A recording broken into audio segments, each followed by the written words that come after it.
Right.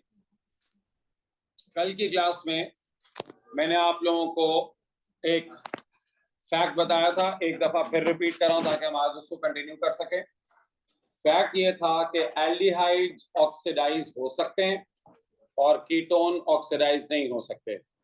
इसको हम use करते हैं to distinguish between aldehyde and ketone. Remember, कल मैंने आपको उसका एक तरीका बताया था, यू यूज KMnO4 या K2Cr2O7 as an oxidizing agent, acidified KMnO4 या K2Cr2O7 एल्डिहाइड में डालोगे तो वो ऑक्सीडाइज होके क्या बन जाएगा, कार्बोक्सिलिक एसिड, और ये अपना कलर चेंज शो कर देंगे। सो अगर तुम लोग K2Cr2O7 यूज करोगे तो कॉपर टू कलरलेस, और अगर तुम लोग KMnO4 यूज करोगे तो उसका कलर क्या होगा, orange to green. In both cases आपको पता चल जाएगा कि एल्डिहाइड ऑक्सीडाइज हो गया, तो हम पता लगा लेंगे जिसमें कलर चेंज आ गया वो एल्डिहाइड है, जिसमें कलर चेंज नहीं आया वो कीटोन है। यहां तक कल हमें बात समझ में आ गई थी। चलो अब हमारे सिलेबस में बच्चों, ये कल हमने नहीं लिखा था, ठीक है, लिख लें जल्दी से लिख लें इसको पहले आप लोग।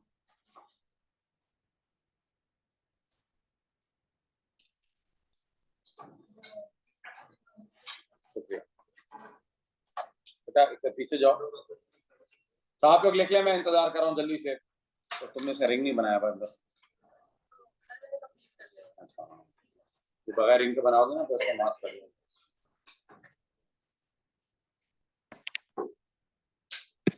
एक सेकंड, चलो।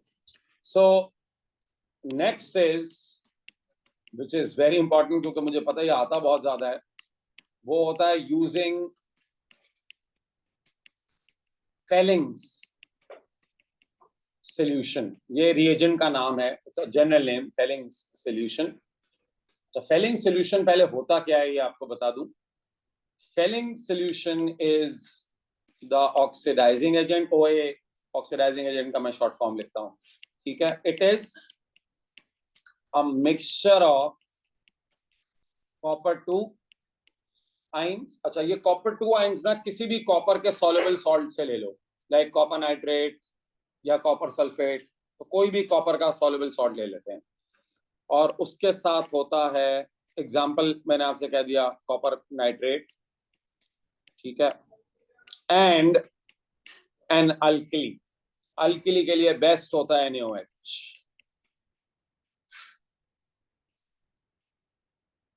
ठीक है। सो फेलिंग सॉल्यूशन को हम यू भी जनरली यू कहते हैं अल्कलाइन Cu2+, ये फेलिंग सॉल्यूशन होता है, ठीक।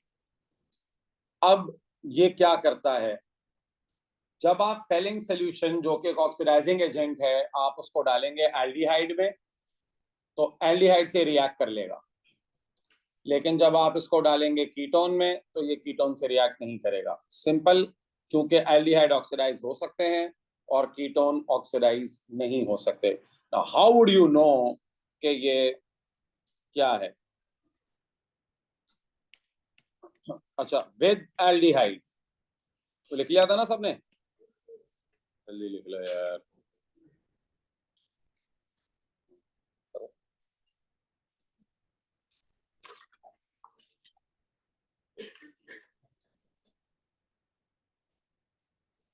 चलो अब स्टार्ट करें, अब लिख लिया, mixture of copper 2+ and an alkali, ठीक। चलिए सर, अब साथ साथ आप लोग समझते भी जाएगा और साथ साथ लिखते भी जाएगा, फिर तुम लोग एंड में इंतजार करते रहो तो लिखने का तो टाइम फिर काफी वेस्ट होता है। विद एल्डिहाइड, साथ साथ लिखते जाओ।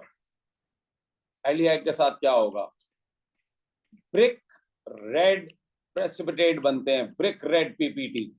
ये एक खास तरह का कलर होता है, इनको इसके लिए एक रेफरेंस यूज होता है ब्रिक रेड। वो आपने लाल ईंटें देखी है जिसके वो, अगर आप थोड़ा गांव शाव में जाएं, उनके घर बने हुए होते हैं लाल ईंटों के, देखें, have you seen the red bricks, ये उस तरह का कलर होता है।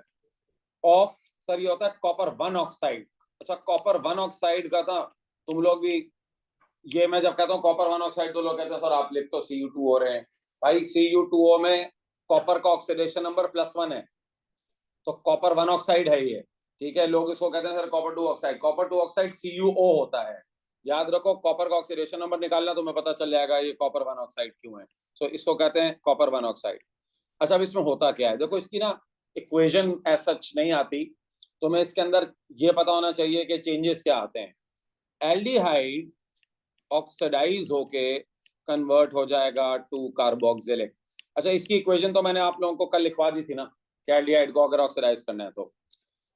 लेकिन इसमें रिड्यूस क्या होगा, इसमें जो कॉपर 2 आयंस हैं वो रिड्यूस होके कॉपर 1 आयन में कन्वर्ट हो जाएंगे। जी हाँ, तो आप डालते कॉपर 2 हैं और ये कॉपर 1 ऑक्साइड, मैंने आपसे कहा ना ये कॉपर 1 ऑक्साइड है। तो ये जो कॉपर 2 आयंस हैं ये एल्डिहाइड को ऑक्सीडाइज करा देते हैं और खुद रिड्यूस हो जाते हैं इनटू कॉपर 1। बस आपको ये पता होना चाहिए कि इसके अंदर ये Cu2O के अंदर कॉपर का ऑक्सीडेशन नंबर +1 है, मैंने सॉल्व करके भी दिखा दिया ताकि आप लोगों को बाद में परेशानी ना हो। इसमें एक कॉपर का ऑक्सीडेशन नंबर +1 है, ठीक है। तो इसका जो कॉपर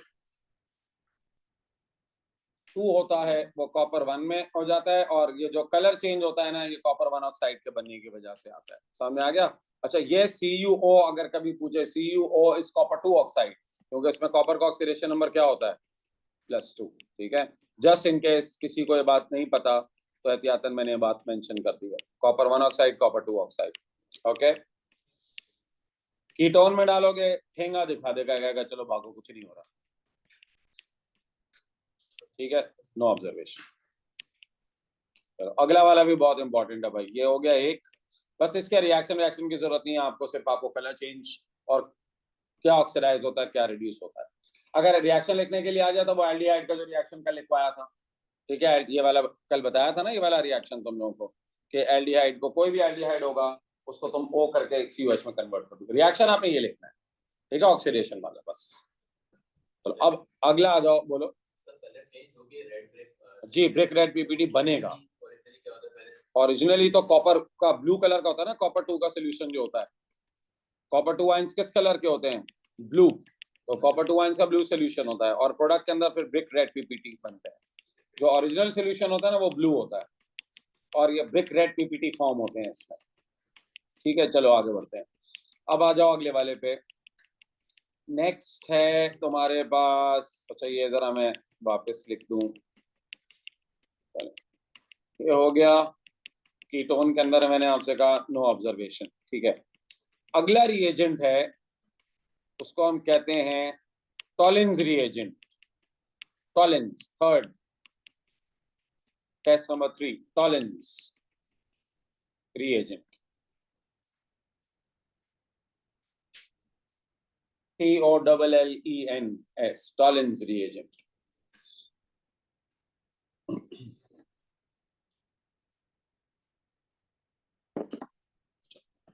क्या है टॉलिन्स रिएजेंट? सिल्वर नाइट्रेट को तुम अमोनिया में डिसॉल्व करते हो, इसको कहते हैं मिक्सचर ऑफ सिल्वर नाइट्रेट। अच्छा, सिल्वर नाइट्रेट असल मकसद होता है सिल्वर आयंस लेना।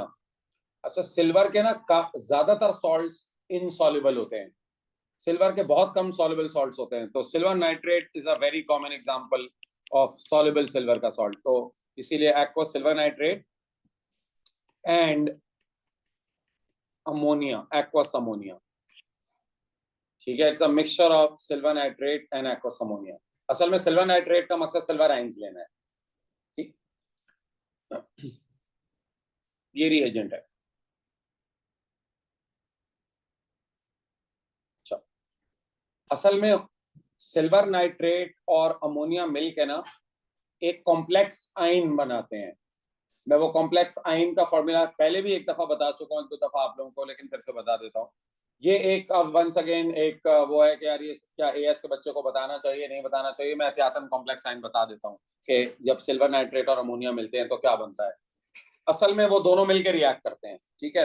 अच्छा, एक और बात, इसका टॉलिन्स रिएजेंट की जगह ना एक और लफ्ज इस्तेमाल करता है एग्जामिनर, कभी आ जाए तो घूम मत जाना, इसको अमोनिकल सिल्वर नाइट्रेट सोल्यूशन भी कहते हैं। This is called ammoniacal silver nitrate solution. Ammoniacal का मतलब है डिसॉल्व्ड इन अमोनिया, ठीक है, अमोनिकल सिल्वर नाइट्रेट सोल्यूशन।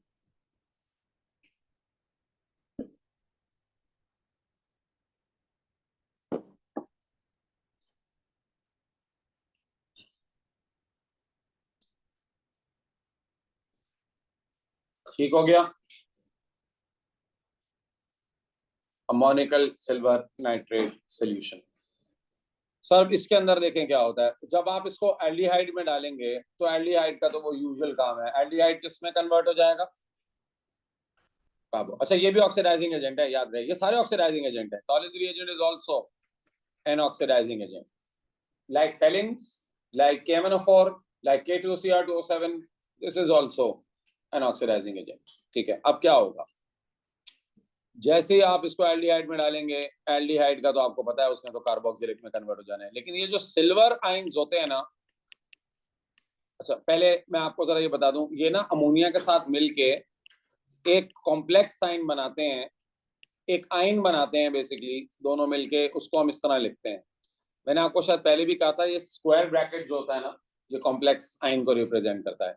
अच्छा तुम लोग शायद मेरे मुंह से बार बार वर्ड सुनते हो कॉम्प्लेक्स आयन, कॉम्प्लेक्स आयन, किसी के जहन में आता होगा सर ये होते क्या है, ये हम A2 में जाके पढ़ेंगे, बट आपके सिर्फ समझ के लिए बता देता हूँ। इसके अंदर ना डेटिव बॉन्डिंग होती है इसके अंदर, just for anybody who is curious, ये तुम्हारे सिलेबस का पार्ट नहीं है। ये जो अमोनिया के अंदर दो लोन पेयर होते हैं ना यूं करके, ये एक लोन पेयर और ये दूसरा अमोनिया का जो लोन पेयर होता है, ये ना सिल्वर आयन के साथ यूं करके ये डेटिव बॉन्ड बनाते हैं, यानी अपना ये पेयर शेयर कर लेते हैं यूं करके, वो अपना पेयर इसको देता है सिल्वर को और वो भी अपना पेयर इसको देता है, तो यूं करके डेटिव बॉन्डिंग बना देते हैं। ठीक है, ये अनयूजुअल तरह का बॉन्ड होता है जो आयन और पेयर्स के बीच में होता है। खैर इसकी डिटेल हम जाके A2 में पढ़ेंगे। इस ऐसे आयंस को जिसमें डेटिव बॉन्ड बनते हैं ना, उसको कॉम्प्लेक्स आयंस कहते हैं। तो ये सिर्फ तुम्हारी क्यूरियोसिटी के लिए बता रहा हूँ, ये तुम्हारे AS के सिलेबस का पार्ट नहीं है कि कॉम्प्लेक्स आयंस क्या होते हैं। तो बेसिकली ये दोनों मिलके ये बना लेते हैं। अब ये असल में ऑक्सीडाइजिंग एजेंट होता है, असल में रिएक्ट ये करता है जाके। अच्छा रिएक्शन को हमें लिखना नहीं है, बस हमें ये पता होना चाहिए, ये है this complex ion is formed. ठीक है, चलो अब एल्डिहाइड के साथ बच्चों क्या होगा, पहले एल्डिहाइड के साथ, एल्डिहाइड के साथ तो तुम्हें पता है एक सिल्वर लेयर बन जाएगी formed on the surface, on the walls या surface of the tube। तुम लैब में जब ये करोगे ना, ये बहुत मजे की ऑब्जर्वेशन होती है, यानी ये विजुअली बड़ी फैसिनेटिंग होती है। तुम जिस टेस्ट ट्यूब के अंदर एल्डिहाइड होगा ना, जब तुम टॉलिन रिएजेंट डालोगे, लिटरली उसकी दीवारों पे ना एक सिल्वर लेयर आ जाती है यूं करके, इसीलिए इसको सिल्वर मिरर टेस्ट भी कहा जाता है। ठीक है, अच्छा कुछ बच्चे ज्यादा तादाद में डाल देते हैं, जब बहुत ज्यादा डाल देते हो ना, तो फिर वो लेयर की जगह आपको ग्रे या ब्लैक PPT से नजर आने लगते हैं, तो इसके लिए ये कहा जाता है ज्यादा क्वांटिटी में मत डालना। ठीक है, hence also called silver mirror test.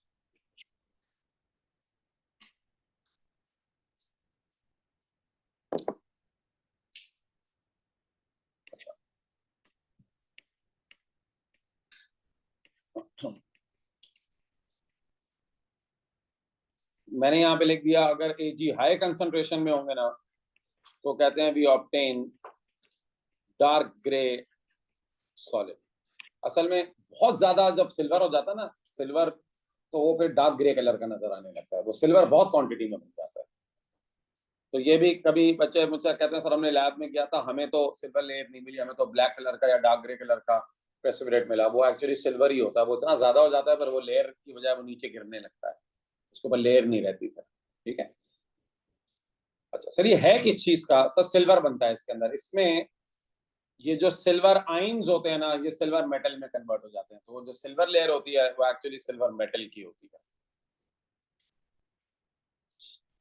अभी लिख के खाता हूं आपको, पहले रिजल्ट समझ में आ गया। फेलिंग्स के साथ क्या बना था, ब्रिक रेड PPT, वो ब्रिक रेड PPT किसके थे, कॉपर 2 ऑक्साइड के। और टॉलिन्स के साथ क्या है, सिल्वर लेयर, ठीक है, फॉर्म होती है। अच्छा एल्डिहाइड तो ऑक्सीडाइज हो जाता है लाइक ऑलवेज कार्बोक्सिलिक एसिड में। असल में जो चेंज है ना वो इसके अंदर है, जो सिल्वर आयंस होते हैं वो रिड्यूस होके silver metal, silver ions reduce to form silver metal. ये होता है इससे। तो वो जो सिल्वर लेयर होती है ना, वो सिल्वर मेटल के बनने की वजह से होती है।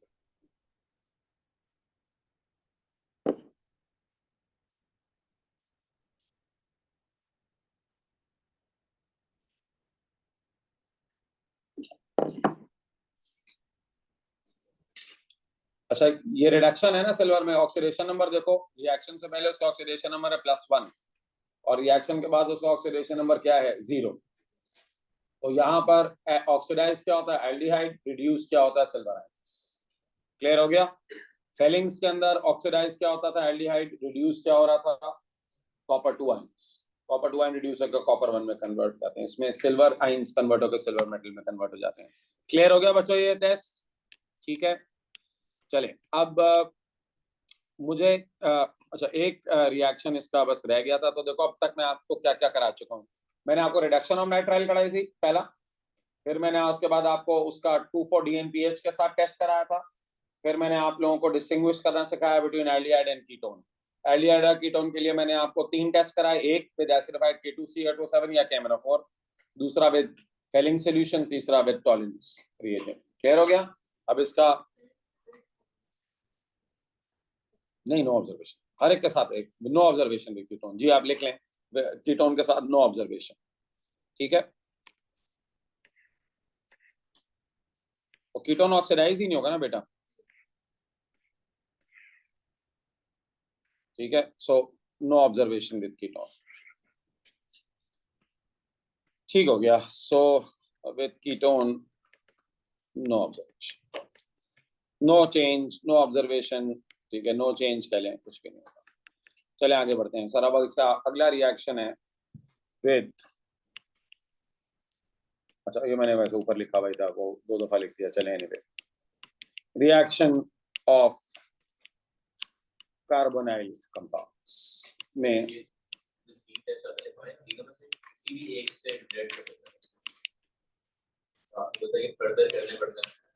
हाँ, तीनों से कोई भी एक कर लो ना फर्दर। देखो पहले तो जो मैंने आपको समझाया था वो ये कि तुमने लिया ये अपना कंपाउंड तुम्हें दिए हुए हैं, तुम्हें कहा भाई ये कार्बोनाइल है या नहीं है, तो कार्बोनाइल है या नहीं है, तुमने उसके लिए DNPH डाला। अगर उसका ऑरेंज PPT बन गया तो इसका मतलब है ये कार्बोनाइल है, DNPH डाला। अब तुम्हें कहा जाएगा भाई कार्बोनाइल में एल्डिहाइड है, कीटोन है, तो उसको फर्दर इन्वेस्टिगेट करने के लिए फिर हम ये करते हैं, ठीक है। इन तीनों में से कोई एक टेस्ट कर देते हैं, ठीक। चलो आगे बढ़ो सर। हाइड्रोजन साइनाइड के साथ इसका रिएक्शन करना है। देखो इसका कैटलिस्ट, कैटलिस्ट जो है ना, इसके लिए KCN या NaCN। असल में मैं आपको इसकी वजह बताता हूँ इसके लिए KCN क्यों लेते हैं। अच्छा कंडीशन पहले लिख दूं, कंडीशन है हीट विद KCN, इसके अंदर हीट करते हैं, इसमें रिफ्लेक्सिंग की ऐसा जरूरत नहीं होती। अच्छा, this reaction is an example of nucleophilic addition. ये न्यूक्लियोफिलिक एडिशन है। देखो तुमने इससे पहले न्यूक्लियोफिलिक एडिशन नहीं पढ़ा था, तुमने एल्कीन, देखो मैं तो बताता हूं अब तक तुमने क्या क्या पढ़ा है। तुमने एल्केन में पढ़ा था फ्री रेडिकल सब्स्टिट्यूशन, फिर तुमने एल्कीन में पढ़ा था इलेक्ट्रोफिलिक एडिशन, फिर तुमने हैलोजन एल्केन में पढ़ा था न्यूक्लियोफिलिक सब्स्टिट्यूशन, फिर तुमने अल्कोहल में भी न्यूक्लियोफिलिक सब्स्टिट्यूशन पढ़ा था। अब पहली दफा तुम लोग पढ़ोगे न्यूक्लियोफिलिक एडिशन, इसका मैकेनिज्म भी हमारे सिलेबस में है।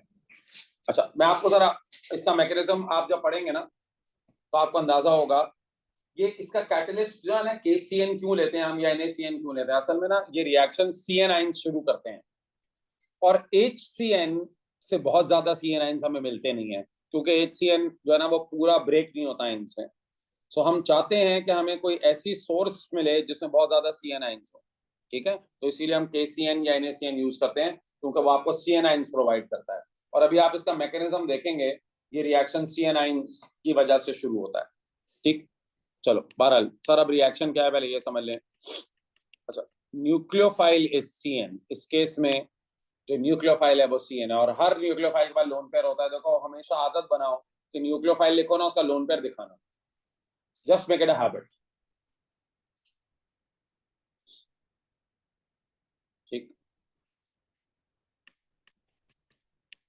HCN is a very weak acid HCN acidic होता है लेकिन बहुत वीक, यानी जब आप कहते हैं ना वीक एसिड, इसका मतलब है ये बहुत कम H प्लस आइंस में टूटता है।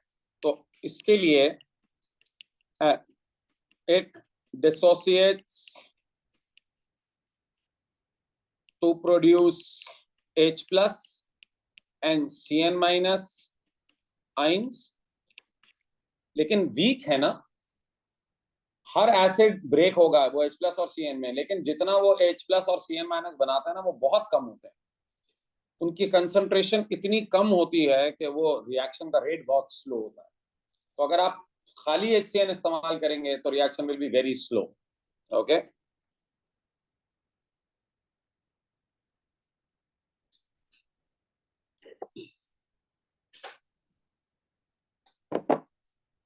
अच्छा ये हो गया। अब आगे चलते हैं सर, अब इसके अंदर करना क्या है? The concentration of CN9 is too low in pure HCN, ये इज नहीं है, इन प्योर HCN है, ये इस तरह से ना ये टूटता है। मैंने आपको क्या समझाया था, जब मैं रिवर्सिबल साइन लगाता हूं तो इसका मतलब मैं क्या कह रहा होता हूं? तो ये HCN का मैंने रिवर्सिबल साइन लगाया, रिवर्सिबल साइन लगाने का मतलब ही आप एग्जामिनर को ये बता रहे हैं कि ये बहुत कम टूटता है। अगर आप ये रिवर्सिबल साइन नहीं लगाएंगे ना, कोई बच्चा यूं लगा देता है, इसका मतलब पता है तुम एग्जामिनर को क्या बता रहे हो? तुम कह रहे हो पूरा टूट जाता है अपने एंड से। So by putting this reversible sign, you are actually indirectly telling the examiner कि I know कि ये पूरा ब्रेक नहीं होता है इसमें, ठीक है, ये बहुत कम डिसोसिएट होता है। ये तरीका है केमिस्ट्री के अंदर बताने का कि कोई चीज पूरी ब्रेक होती है या पूरी ब्रेक नहीं होती। अगर आप इररिवर्सिबल साइन लगा देते हैं ना, तो इसका मतलब होता है एग्जामिनर को आप ये कह रहे हैं कि ये पूरा आइंस में टूट जाता है, लेकिन HCN ऐसा नहीं करता, ठीक है। HCN जो है ना वो बहुत कम डिसोसिएट होता है। अच्छा जी, सो अब आगे बढ़ते हैं सर, अब इस मसले को कैसे हल करेंगे? Therefore, rate of reaction is very slow, ठीक है, with pure HCN। तो सर प्योर HCN के अंदर ना आप बैठे रहें घंटों, तब कहीं जाकर रिएक्शन पूरा होगा। हम क्या करते हैं, KCN डाल के या NaCN डाल के to provide CN minus ions and increase, जो कैटलिस्ट का काम है रेट बढ़ाना।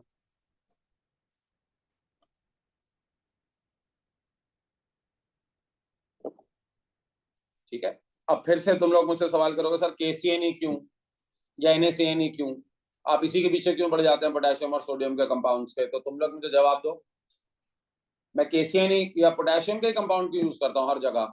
KOH, NaOH, KCN, NaOH, या सोडियम और पोटेशियम के घूम घूम के हम कंपाउंड क्यों यूज करते रहते हैं? क्योंकि वो सॉल्युबल होते हैं। वी नो फॉर श्योर के पोटेशियम और सोडियम के कंपाउंड सॉल्युबल होंगे। असल में पोटेशियम का तो कोई काम ही नहीं है, सोडियम का तो कोई काम ही नहीं है, काम किसका है? CN का। तो क्योंकि ये पोटेशियम और सोडियम के कंपाउंड्स पानी में सॉल्युबल होते हैं ना, इसीलिए हम इनके कंपाउंड्स लेते हैं, क्योंकि इससे फायदा ये होता है कि डिसॉल्व होकर हमें जो चीज चाहिए होती है मिल जाती है। लाइक देखो अब वहां पर हमने जिस तरह हाइड्रोजन एल्केन में लिया था NaOH, अब आप कहेंगे सर NaOH ही क्यों, जिंक हाइड्रोक्साइड क्यों नहीं, या कैल्शियम हाइड्रोक्साइड क्यों नहीं? क्योंकि मुझे पता है सोडियम हाइड्रोक्साइड डिसॉल्व होता है, उसमें भी सोडियम का मेरा कोई काम नहीं था, असल में कहा OH थे, लेकिन जब वो डिसॉल्व हो जाएगा NaOH तो मुझे ज्यादा OH मिलेंगे ना। लेकिन अगर मैं, तुम में से कोई कहता नहीं सर मुझे नफरत हो गई है NaOH और KOH ले लेके, तो मैं तो जिंक हाइड्रोक्साइड ले लेता हूँ। सर आप ले लें, लेकिन जिंक हाइड्रोक्साइड पूरा डिसॉल्व ही नहीं होता, तो उससे आपको बहुत कम तादाद में OH मिलेंगे, तो जाया कर देंगे आप बाकी अपना रिएजेंट, ठीक है। So that's why we prefer potassium and sodium compounds. चलो आगे बढ़ो सर, इसके अंदर HCN इज वेरी पॉइजनस, ये इसका एक प्रिकॉशन है, हेंस अवॉइड इट।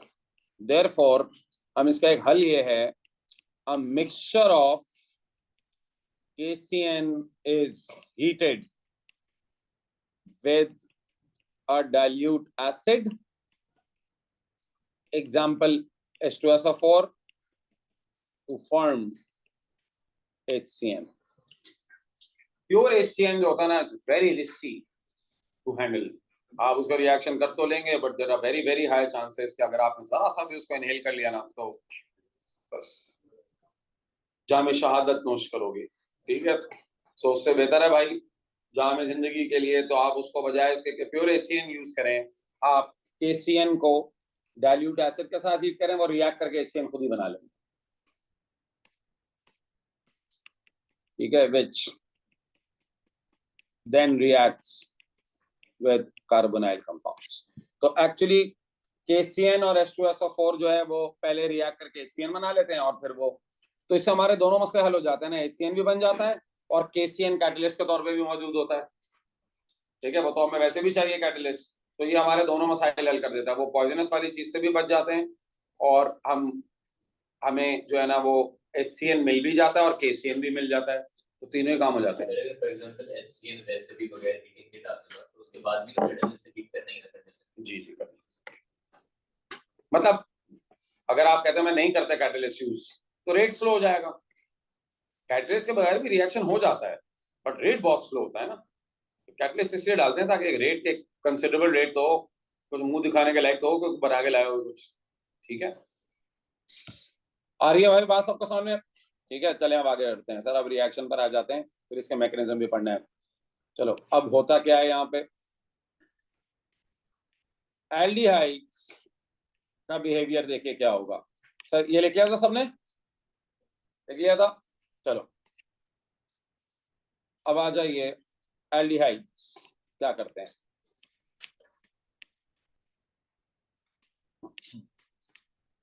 देखें, आप जब इसको HCN, देखो इसको यूं लिखा जाता है, मैं जानबूझ के जरा कलर चेंज करके लिख रहा हूँ ताकि आपको समझ में आए क्या चीज कहाँ के जुड़ती है। ये जिस कार्बन पे C डबल बॉन्ड O लगा हुआ है ना, आप इसको तोड़ दें, इसके साथ कर दें H और नीचे लगा दें CN। मैंने इसको जानबूझ के जरा कलर चेंज करके लिखा हुआ है। जो HCN का H होता है ना वो ऊपर वाले O के साथ जुड़ जाता है और जो HCN का CN होता है वो नीचे कार्बन के साथ आके लग जाता है। तो ये वाला जो ग्रुप होता है ना C डबल बॉन्ड O वाला, ये कन्वर्ट हो जाता है इनटू CnNOH, ये इसमें चेंज हो जाता है। तो वो जो ब्लैक से मैंने लिखा हुआ है ना, वो उन्होंने बताया हुआ है कि जो H है HCN का वो ऊपर आके लग गया O के साथ, और जो CN है HCN का वो नीचे उसी कार्बन के साथ आके। ठीक है, तो डबल बॉन्ड टूटता है, एक वैलेंसी खाली होती है, वहां पर आके CN लग जाता है और ऊपर जो O के साथ H आके अटैच होता है। इसको ऐसे कंपाउंड्स को कहते हैं साइनोहिड्रिन्स। साइनो फॉर CN और हिड्रिन बिकॉज इट्स एन अल्कोहल। इनका जेनेरिक नेम है, जनरल नेम है, इनको कहते हैं साइनोहिड्रिन। ठीक है, अभी वो मैं लिख दूंगा आगे। अच्छा, कीटोन क्या करता है सर? कीटोन भी बिल्कुल ऐसे ही करता है। अच्छा, इसको हाइड्रोक्सीनाइट्राइल या कॉमनली कॉल्ड साइनोहिड्रिन्स। ठीक है, हाइड्रोक्सीनाइट्राइल तो याद है ना तुम लोगों को, hydroxy for OH and nitrile, और कॉमन नेम इसका साइनोहिड्रिन है। अच्छा सर, कीटोन में भी यही करना है? बहुत काम आसान है, वो ही काम करो, जिस कार्बन पे डबल बॉन्ड लगा हुआ है उसको तोड़ो, सिंगल बॉन्ड करो, ऊपर लगा दो H, नीचे लगा दो CN, बस। ठीक है, अच्छा इनको बच्चों, they are also known as, ये hydroxynitriles are also known as cyanohydrins. तो मैं लिख देता हूँ यहाँ, हाइड्रोक्सीनाइट्राइल्स are also called साइनोहिड्रिन।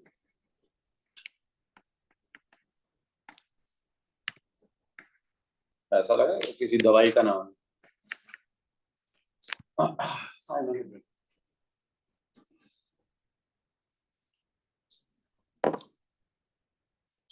ठीक हो गया जी। अब ये आपके ऑर्गेनिक का आखिरी मैकेनिज्म है। खैर आखिरी मतलब ऐसा फैमिली तकरीबन लास्ट है। कार्बोक्सिलिक तो तुम लोगों ने ऑलमोस्ट ओ लेवल में पढ़ी हुई है, तो समझे ये मेजर लास्ट फैमिली है। कार्बोक्सिलिक में तो हमें हार्डली 10-15 मिनट लगेंगे, वो तो ओ लेवल वाली है, ऑलमोस्ट ओ लेवल वाली है पूरी, और एक रिएक्शन उसका है बस साइनाइड का। तो ये तकरीबन खत्म पर आ गए हम ऑर्गेनिक के। ठीक है, ये इख्तितामी तकरीरें चल रही है हमारी। चलो, इसका मैकेनिज्म आखिरी मैकेनिज्म है, तो अच्छी खुशी से पढ़िएगा ताकि उसको भी लगे कि आप उसको फेयरवेल दे रहे हैं। ठीक है, मैकेनिज्म, किसका मैकेनिज्म है? नाम क्या बताया था? Nucleophilic addition. Step number 1। देखो भाई, हर मैकेनिज्म एक बेवफाई की दास्तान है, ठीक है? मत भूलो कि इसके अंदर पुराने रिश्ते टूटेंगे, नए रिश्ते बनेंगे। ये एक, अच्छा मैंने क्या किया है, मैंने ना एल्डिहाइड और कीटोन को जनरल कर दिया है। तो अगर कीटोन होगा तो तुम्हें पता है उसके साथ दोनों आर ग्रुप्स होंगे, और अगर एल्डिहाइड होगा तो उसके साथ एक H और एक R होगा। तो मैंने इसको जनरल कर दिया है। अगर एग्जाम में एल्डिहाइड आ जाए तो एल्डिहाइड लिख लेना, कीटोन आ जाए तो कीटोन लिख देना, ठीक है? सो अगर H है या R है तो मैंने जनरल कर दिया। अच्छा भाई, एक कार्बन, मैंने आपको पहले बताया था, अपनी बेगम के साथ डबल बॉन्ड बनाया हुआ है इसने। बेगम इसकी ऑक्सीजन है, 2 इसके भाई हैं, ठीक है? एक भाई इसका R है और एक दूसरा भाई H भी हो सकता है, R भी हो सकता है। तो ये हंसी खुशी जिंदगी गुजार रहा है। हमेशा बर्बादी कौन लेकर आता है? कौन लाता है बर्बादी? है बाहर से आने वाला कोई। यहां से बाहर से आने वाला कोई कौन है? सर, हर न्यूक्लियोफाइल को पॉजिटिव रीजन्स बहुत पसंद हैं, और इसका पॉजिटिव रीजन कौन सा है? द C वाला। क्योंकि कार्बन ऑक्सीजन का बॉन्ड पोलर होता है ना, तो कार्बन पे पार्शियल पॉजिटिव चार्ज होता है।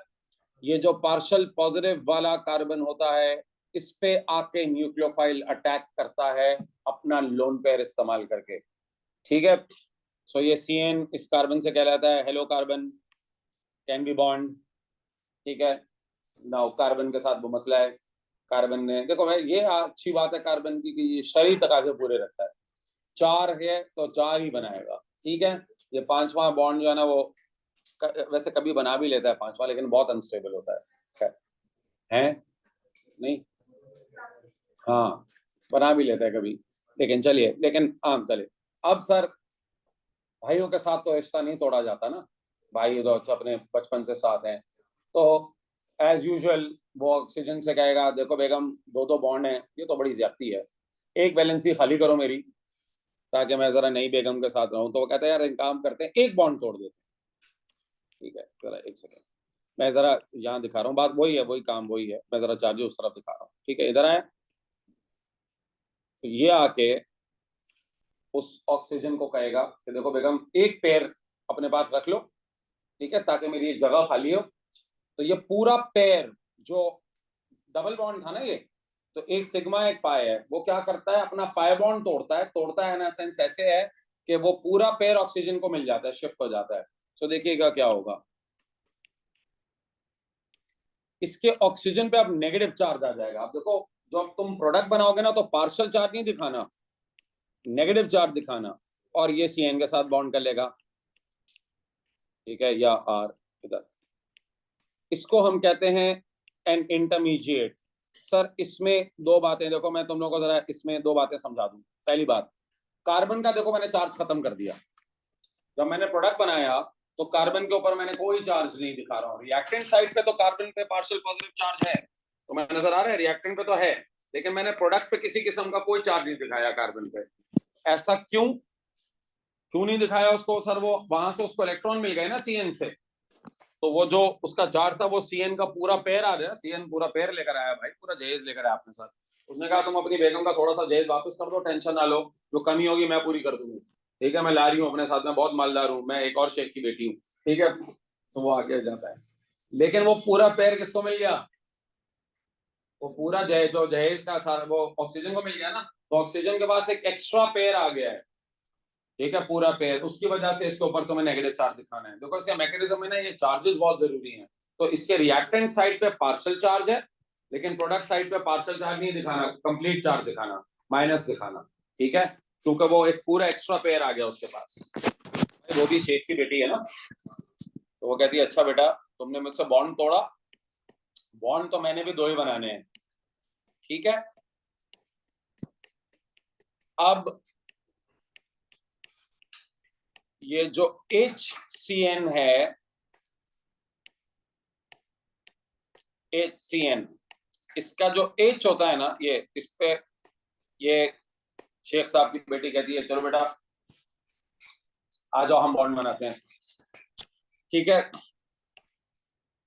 वो H, देखो मैं भी तुम्हें समझाता हूँ, वो H जो है वो बॉन्ड जाके करेगा किसके साथ, वो H जाके बॉन्ड करेगा O के साथ, लेकिन वो तब तक बॉन्ड नहीं कर सकता जब अपना बॉन्ड ब्रेक ना कर दे, तो वो अपना बॉन्ड जो है वो CN के साथ ब्रेक कर देता है।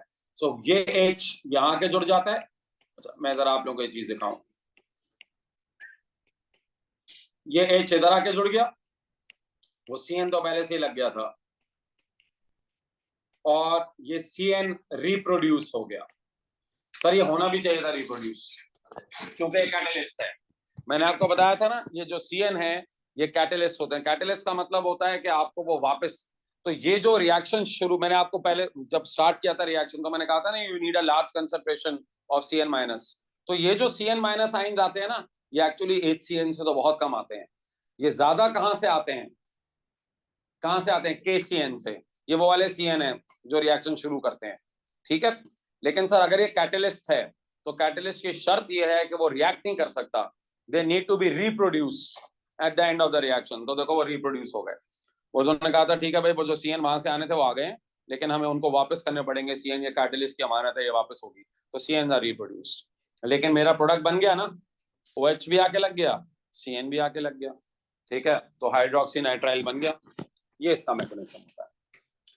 अब आपको समझ में आया why is this nucleophilic addition. पहली बात, व्हाई इज दिस एडिशन, क्योंकि मॉलिक्यूल इज एडेड, ऐड हुआ है ना, निकला तो कुछ भी नहीं है। ऑक्सीजन अभी भी, पहले भी एक था, प्रोडक्ट के अंदर भी एक ऑक्सीजन है, बट इसके अंदर H और CN आके जुड़ गए हैं, तो एडिशन हो रही है। और व्हाई न्यूक्लियोफिलिक, क्योंकि आप देख रहे हैं न्यूक्लियोफाइल अटैक कर रहा है ना CN, the nucleophile attacks the positive region, so because the nucleophile attacks it, that's why the name given nucleophilic addition।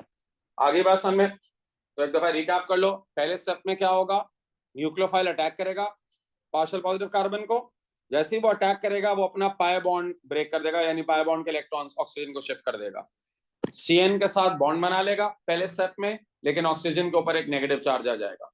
Second step में वो ऑक्सीजन अपने इलेक्ट्रॉन्स HCN के H को डोनेट कर देगा और उससे बॉन्ड बना लेगा, और वो जो HCN है वो अपने CN को रिलीज कर देगा और वो CN माइनस वापस बन जाएगा, ठीक है। So that's how your product is form. सबको क्लियर हो गया ये मैकेनिज्म? जी बेटे,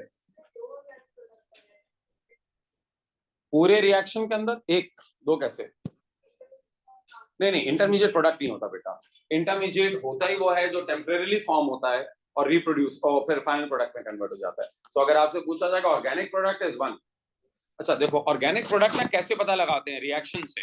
तुम इससे ऑर्गेनिक प्रोडक्ट मत देखो, रिएक्शन के अंदर तो एक ही प्रोडक्ट है ना, ये तो सिर्फ mechanism is a sequence in which it reacts. इधर देखो ऑर्गेनिक प्रोडक्ट तुम्हारा एक ही है, या हाइड्रोक्सी नाइट्राइल, ठीक है, दोनों में ऑर्गेनिक प्रोडक्ट तुम्हारा एक है। सर मैकेनिज्म में कोई बात किसी को समझनी है तो बता दो, नहीं समझनी, समझ में आ गया? चलो अब इस पे भी ट्रायड देखो, ट्रायोडोमीथेन टेस्ट ना 2 जगह है सिलेबस में। अब आखिरी चीज है, इसका भी ट्रायोडोमीथेन टेस्ट को करके आज किस्सा खत्म करें इसका। ट्रायोडोमीथेन टेस्ट तुम ऑलरेडी, ये मैं तुम लोगों का अल्कोहल में पढ़ा चुका हूं, जरा मुझे अभी याद दिलाओ, कल कल ही पढ़ाया था, कल या परसों शायद। अल्कोहल में मैंने तुम लोगों को क्या बताया था, ट्रायोडोमीथेन टेस्ट क्या होता है, एक CH3 लगा होना लाजमी है, एक H लगा होना लाजमी है, इधर इधर मैंने कहा था तुम हाथी घोड़े गधे कुछ भी लगा दो, बट ये होना लाजमी था, याद है। इसी तरह कार्बोनाइल के अंदर भी एक खास ग्रुप है जो रिएक्ट कर, ये दुनिया में 2 ही ग्रुप हैं जो ट्रायोडोमीथेन टेस्ट का पॉजिटिव रिजल्ट देते हैं। अब सुनो, कार्बोनाइल कंपाउंड में एनी कार्बोनाइल कंपाउंड, अच्छा रिएजेंट तो सर वही है, क्या था रिएजेंट, अल्कलाइन आयोडीन, शाबाश, mixture of iodine and NaOH, वही alkaline aqueous iodine, same same same, ऐसा कलर भी वही होता है, येलो PPT आते हैं, उसी के आते हैं, CHI3 के आते हैं, बस फर्क क्या होता है, any carbonyl compound with this group, इसके अंदर बस H गायब हो जाता है और उसकी जगह C डबल बॉन्ड हुआ जाता है। आगे कुछ भी लगाओ, हाथी लगे हो, घोड़े लगे हो, गधे लगे हो, कोई भी आर ग्रुप लगाओ, अगर ये ग्रुप मौजूद है कार्बोनाइल कंपाउंड में तो पॉजिटिव रिजल्ट आ जाएगा, ठीक है, gives a positive result। बस ये दो आपको याद रखने हैं। अल्कोहल में CH3H एंड OH, इसके अंदर C डबल बॉन्ड OCH3, इसके आगे कोई भी R ग्रुप भी हो सकता है, H भी हो सकता है, कुछ भी हो सकता है, बट ये वाला रीजन जिस कंपाउंड के अंदर होगा वो येलो PPT बना देगा ट्रायोडोमीथेन के। ठीक है, इसको याद कर लो। पहले मैं दोनों को एक साथ पढ़ाता था, लेकिन फिर मैंने देखा कि अलग अलग पढ़ाना बेहतर होता है, क्योंकि वो अल्कोहल का है, ये एल्डिहाइड का है।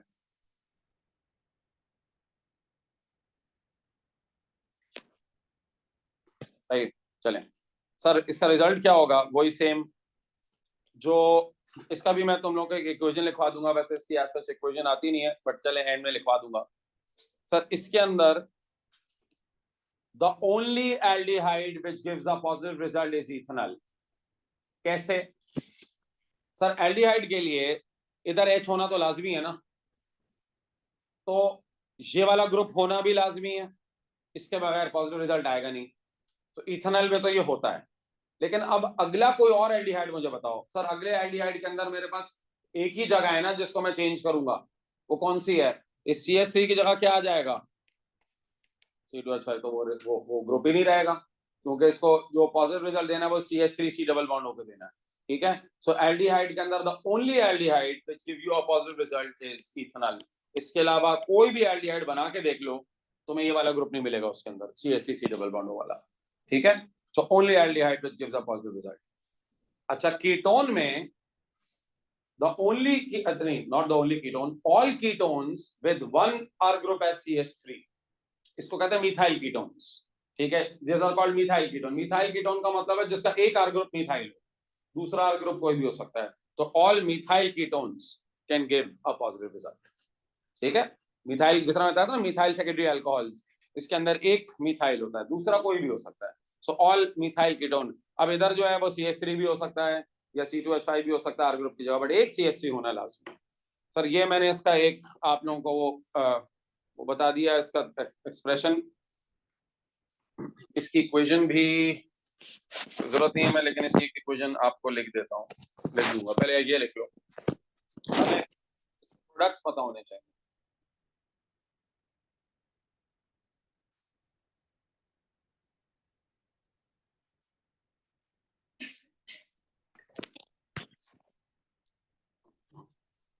अच्छा, इसके अंदर ये जो होता है ना CH3, ये ट्राई आयोडोमीथेन में कन्वर्ट होता है, ये CH3 ये इसमें कन्वर्ट होता है। तो ये वाला जो ग्रुप होता है ना, ये येलो प्रेसिपिटेट बना देता है ट्राइडोमीथेन से, ये वाला CH3 कन्वर्ट होता है।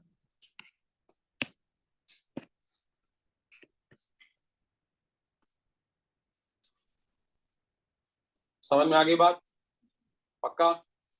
चलो ये कंप्लीट हो गया। अच्छा, इसके अगर रिएक्शन लिखने के लिए आ जाए, जो कि नहीं आता, तो वही काम करना मैं बता देता हूँ। अगर इसका रिएक्शन लिखने के लिए आ जाए ना, तो तुम कोई भी इसको बैलेंस करके आना घर से, अभी बैलेंसिंग में थोड़ा टाइम लगता है। तो जो भी ग्रुप होगा उसको आयोडीन लिखना और OH लिखना, Na लिखने की जरूरत नहीं है, वो स्पेक्टेटर होता है। प्रोडक्ट के अंदर एक तो वो CHI3 आएगा। अच्छा देखो, अब इसका सर ये CHI3 तो ये वाला होता है ना, एक बन जाएगा CH3, ये CH3 कौन सा वाला? दूसरा R ग्रुप, ये CH3 COO minus plus iodide ions plus water. इसको बैलेंस करके आ जाना, ये तुम्हारा पास इसकी इक्वेशन बन जाएगी, इसको बैलेंस कर लीजिएगा। ठीक है, सो बैलेंस कर लीजिएगा, ये आपकी इक्वेशन बन जाएगी। वैसे इक्वेशन नहीं आती, मैं आपको बताऊं, इसके सिर्फ आपको प्रोडक्ट पूछते हैं, वो इक्वेशन नहीं पूछते आपसे, बट चलें वो क्यूरियोसिटी के लिए लोग पूछते हैं तो मैं बता देता हूँ। चलो भाई, ये आपका कार्बोनाइल कंपाउंड्स कंप्लीट हो गया, मुबारक हो आप।